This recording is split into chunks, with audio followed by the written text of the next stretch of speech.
Guys, for today's video, hindi ko alam kung napanood nyo o nabalitaan nyo yung news about pag meron ka daw 64 pesos na nakalaan sa inyong meal per day, eh hindi ka na daw considered as mahirap. Nauna nang sinabi ng NEDA na 64 na piso ang dapat na daily food budget para hindi masabing food poor ang isang individual. So sabi yan ng NEDA o ang National Economic and Development Authority o NEDA. So sabi niya na ang minimum daw na pagkain ng isang taong considered na mahirap ay 63 pesos. So kung you go over 64 pesos, hindi ka na daw considered as mahirap. Tara, i-digest natin at pag-aralan natin yan. So sit back and let's discuss. Come here to.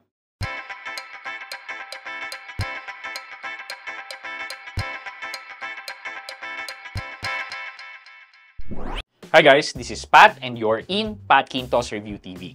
So if you're new here in my channel, I do reviews about personal finance na meron akong experience at ginawa ko na yan ng videos and playlists na makita nyo dito sa taas at kung bago ka dito sa channel ko, you may want to consider subscribing to my channel. Okay guys, so ito nga na news siya.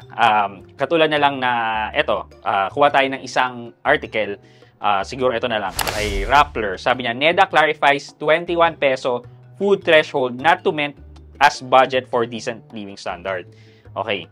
So sabi niya, even with the food threshold set so low, 4.84 million Filipinos still live less than 21 pesos per meal every day. So sabi dito na merong 4.84 million na Filipinos ang nabubuhay pa rin sa less than 21 pesos per meal. So, yun nga, etong 21 pesos na to kapag pinagsama-sama mo in a day, nasa 63 pesos. Kaya if you go over 63 pesos, 64 pesos, hindi ka daw considered as poor. Yan yung para naging benchmark daw ng pagiging mahirap. Yan. So marami naging clamor over the internet about this na anong makakain mo sa 64 pesos. Para sa NEDA o para sa government natin is ito talaga yung mga Pilipino o yung mga tao na kadalasan yung iba walang makain. Pero kung gugustuhin mo naman talaga, yung 64 pesos na yan na per tao ay kayang-kaya naman talaga. Well, hindi naman sinabi na 64 pesos lang talaga. Ang ibig sabihin yan na ang budget ay 64 pesos per tao for 5 people living in a same household. Meaning, yung 64 pesos times 5, nasa 320 pesos per day ang gastusin sa pagkain. Well, kung titingnan natin, parang mahirap talaga. Hindi ko alam eh. Kayo, ano sa tingin nyo, kaya ba? Siguro kung itong 320 pesos na to ibinigay mo sa mga probinsya, well, marami nang magagawa yung mga kababayan natin dun sa 320 pesos na yun para sa araw na yan. So, feeling ko, kaya naman talaga. Pero ang tanong, sustainable ba? So, ito yung ginawa kong challenge sa sarili ko na mag-come up ng isang araw ng pagkain na worth 320 pesos. Actually, 6 kami sa pamilya. Pero pwede na rin siguro 5 kasi medyo baby pa naman yung bunso ko. Kaya susubukan namin na magkaroon ng meaningful na pagkain na worth 320 pesos. So, samahan niyo ako sa pag-prep ng pagkain namin for one day na nagkakahalaga ng 320 pesos.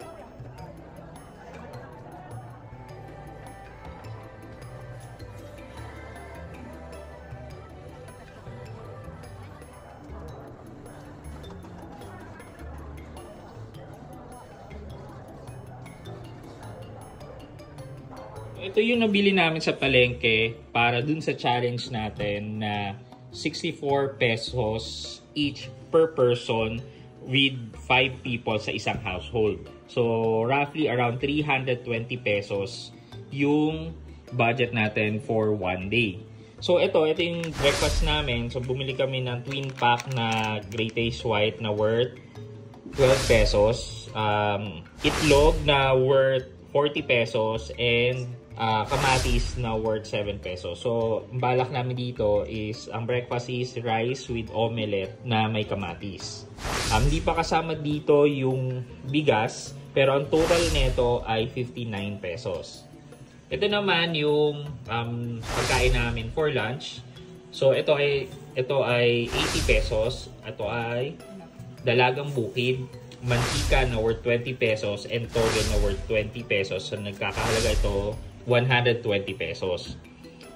For dinner naman, ito kangkong na worth 10 pesos. Tokwa o tofu, isang bloke yan na worth 30 pesos.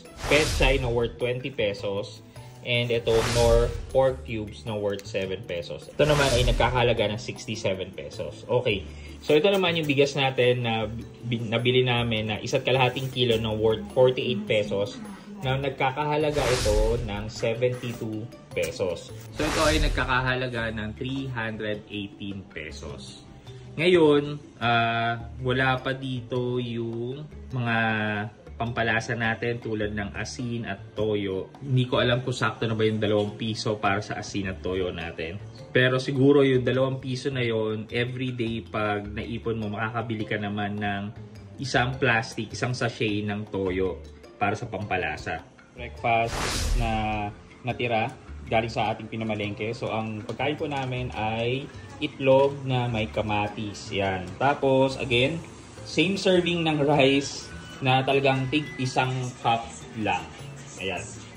Tapos, pinakita ko rin na meron kami biniling twin pack na kape, which is ito, gagamitin siya ngayong umaga. So basically, yan yung mabubuo natin sa budget natin na 60 pesos per meal for 5 person. Okay, so ito na yung lunch namin. Kung makikita nyo, halos 1 cup of rice lang for 5 person yung nandito. Itong isda na binili namin at saka itong gulay na toge. So far so good. Pwede naman talaga. Pero hindi ko lang sigurado kung mabubusog ang lahat, lalo na sa ganitong kakonting kanin. For me and for my wife naman, actually ako, konti lang yung kinakain kong kanin. So kalahati lang. Pati yung sa kanya, babawasan niya din. And ibibigay na lang namin para sa mga anak namin. So, ganun siya kung kailangan pagkasyahin yung pagkain. Pero, I would not recommend na ganito lang yung bibigay nyo sa pamilya nyo. Para sa pamilya ko, nag-additional pa kami ng saing. Pero yung ulam namin, I think, itong ulam na to is good for us na. So far, so good. Sakto naman yung pang-ulam namin. Yung kanin nga lang is medyo kulang talaga. Okay, so ito naman yung pagkain na naluto natin gamit ang advice ni Neda na 21 pesos per meal, o kung sa 5 household ay nasa around 64 pesos. So ito yung natin, tokwa at saka kangkong. So inadobo natin siya. Tapos yung ating soup na pechay plus yung nor pork cubes. And yes, yung portion ng rice is talagang ganyan konti. So, 1 cup of rice lang talaga ang pwede sa 21 pesos na meal o 64 pesos sa isang household. Okay, so nakita nyo na posible naman talaga. Pero hindi pa nadadagdag yung mga other cost. Yung tipong cost ng panluto, ng gas. Ayan. Cost ng pamasahe pagpunta doon. Pero, well, pagkain nga lang naman talaga. And kung iisipin mo naman na kapag pinagsama-sama mo is kaya naman. Mga disadvantage lang na nakita ko is 1 cup of rice lang per person. Yung sa akin pa nga kalahati lang. And yung sa asawa ko medyo 3/4. Para lang hindi ganun magutom yung mga anak ko. Pero take note guys, after nila makain yon, gutom pa sila, so pinakain ko pa rin naman sila. Pinapakita lang neto kung ano yung mabubuo dito sa 320 pesos. So kung ito lang talaga pagbabatayan natin itong 320 pesos, kulang na kulang para sa bitukan namin mag-anak. Pero ito siguro yung advisable ni Neda or what, na talagang 1 cup of rice lang, yeah, pwede na rin naman. Pangalawa, yung nutrition. Lalo na ako, medyo may mga high blood dito, yan. Kailangan talaga binabantayan ko kung ano yung kinakain namin. kailangan less salty. However guys, salt na nga lang yung pangpalasa mo na maigi dito sa pagkain ng 320 pesos. Parang hindi ito pwede sa mga taong merong mga high blood or diabetes.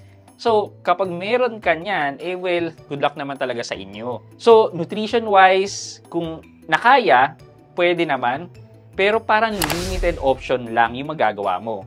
Kung limited option lang yan, medyo pa ulit-ulit na lang yung kinakain mo. And syempre, hindi lahat ng nutrition ay makukuha mo. Thus, parang hindi siya balanced diet. Pangatlo is yung panlasa. Kakain ka na lang ba para malamanan ng tiyan at hindi ka na magiging masaya sa kinakain mo?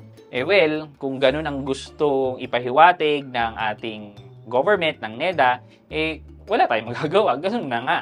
Okay, guys, for our question of the day, kung kayo ang gagawa ng meal plan na yan na 320 pesos a day, kayang-kaya ba o pinipilit lang natin? And sa tingin nyo, ano yung masasacrifice nyo kapag sinunod nyo yung meal plan na yan? So, isulat nyo lang po yung sagot nyo sa comment section sa baba at may chance po kayo manalo ng 1,000 pesos sa ating weekly GCash giveaway. Yun lamang po for today's video, but before we end this video, mag-shoutout po muna tayo at shoutout kay at Christopher Banawa 1313. Sabi niya pa, shoutout boss, hehehe.